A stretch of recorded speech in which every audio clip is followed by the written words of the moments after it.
This is the 6th entry in the diary of Mr. Bitches.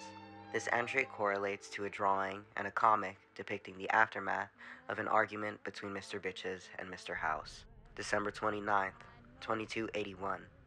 Ever since the Cove, shit's been chaotic to say the least, man. Que dolor esta existencia. I'm gonna try to keep this short. I don't know what the fuck's wrong with my head, man. Think I'm sad. Overwhelmed, even.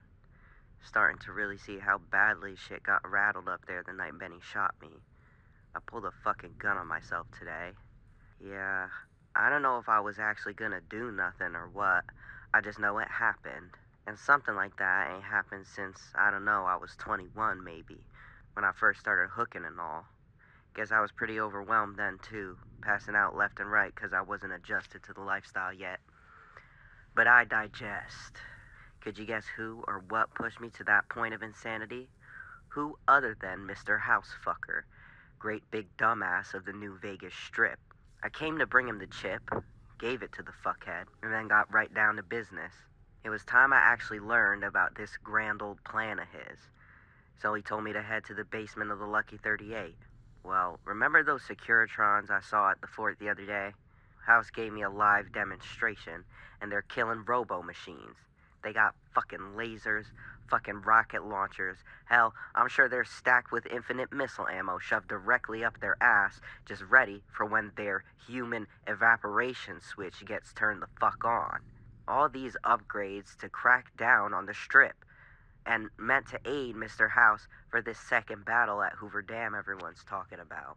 After I done shit my pants and was damp, covered head to toe in sweat, thinking about the mess I might have just caused by giving one man all that power, I went back up to the penthouse and really started digging in him. Asked him about his past and how he was the one that saved New Vegas from the bombs dropping all those years ago.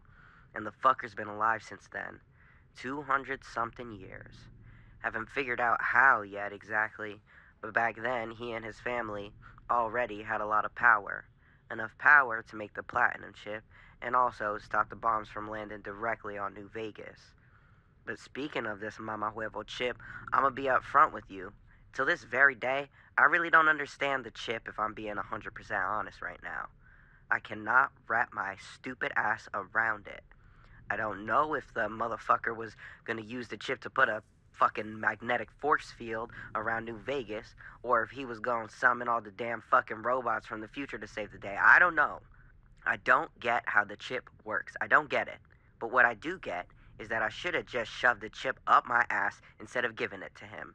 Because after he gets done telling me about his freaky fucked up life and his plans to overrule New Vegas with an iron senile robo fist, I ask him that. I says, how does the chip fit into all the shit with the robots? Like, what exactly is it capable of in all this, and also moving forward? That's all I asked. I'm thinking, he knows I'm slow. He's got to work with me. He called me slow, like to my face, and also the stuck-up cunt said I really wasn't the sharpest tool in the shed, asking me if I listened to a single word he said. And I did. I swear I did. But all this shit is a lot for a motherfucker missing half his damn brain and shit. You know something else? I'm the only one who gets to insult me like that. I got so fucking pissed, man. Pissed. 'Cause at the end of the day, it don't matter how dumb I am. I started cursing the motherfucker out. Told him that it ain't fair that he ain't gonna show me no respect after all the shit I went through to get this fucking chip for him. From the moment I opened me malditas fucking ojos, fresh out of a coma, with half my brain done pouring out my fucking ears. Whatever. The fucker was speechless. Think he was flabbergasted. I said, yeah, it don't feel nice, don't it? Getting talked to like you's mole rat shit on a curb. And then I started talking real crazy. Told him that without me, his ass ain't shit. And that he wouldn't have gotten shit done without me the last few months in the first place. How about them fucking apples? And I told him another thing. I says, no matter how much of a dick you are to me, you fucking need me. And then I told him I'd come back to talk to him when I was ready, if I was ever gonna be ready. Told the fucker to sit and compute that for next time. He ain't say nothing, and for once, I don't fucking care. I'm glad he didn't, 'cause I would have just given it right back to him. But I was on 1,000. I was on 10,000, matter of fact. I felt the heat, the anger in my face. I'd sweat through all my clothes again. I ain't never, and I mean never, gotten worked up like that before. And I think it's got to do with my head, or lack thereof. By the time I was walking down the stairs of the Lucky 38, I was seeing fucking stars. Felt like at any minute I would have passed the fuck out. Started cursing at Boone about how much of a fuckhead that house is. I was just going on and on. And then I remembered I had my gun on me. And in that moment, something evil took over. I think the devil himself was lurking on my shoulder the moment House called me stupid. 'Cause then I pulled my gun out and put the barrel to my temple. Before this, Boone was babbling, trying to get me to calm down. Now it was silent. I told him I was gonna do it. And then, one moment I looked down, gun facing the sky. My body was hitting the ground seconds later. Boone tackled my ass like the motherfucker was a deathclaw and I was a pack of cram calling his name. And then, he told me something I don't reckon I'll ever forget. He told me I needed to breathe. Get your lungs right, you get your heart right. You get your heart right, you get your mind right. That's what he said to me. He still had me on the ground. Felt the static behind my eyes, trying to find something on his face to focus on. And then he took a deep breath in, and so did I. And then he was breathing out. So did I. But it ended with me screaming and bawling my eyes out like a baby in the gutter. I spilled my beans to him about how confused I've been feeling. How I never should have left home. How I never should have hooked up with the girl. How useless I was feeling. How I felt so useless out here as of late. And you know what he did? He gave me some damn advice. Some damn good advice. Said I could do what I wanted. Said that I came to the Mojave for a new life. And that the choice of what to do with this life is mine and mine only. And it was okay again. I was okay again. Despite being all suicidal moments earlier. I tell ya, all this is hard. All I want is a little bit of respect around here. But I need to turn my head around whenever I'm feeling crazy like that again.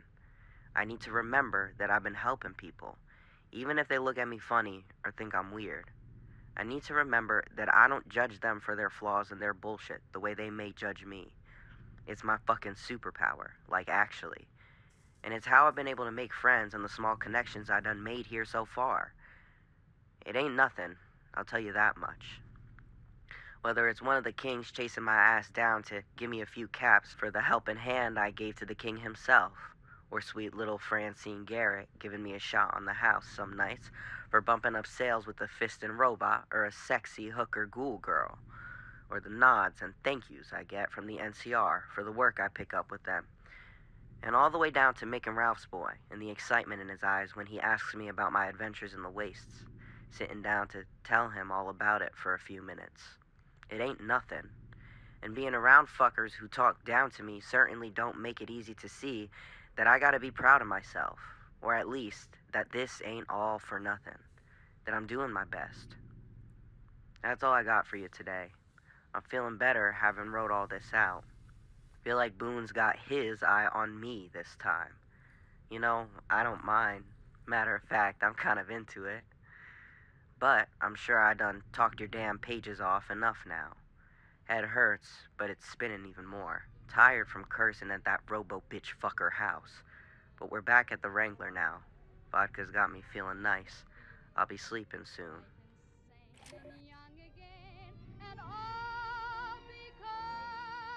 Hey, thanks for listening. Make sure you check out the description if you want to check out the comics that correlate to these diary entries or the entire story as a whole. Make sure you like, subscribe, and I'll see you in the next one.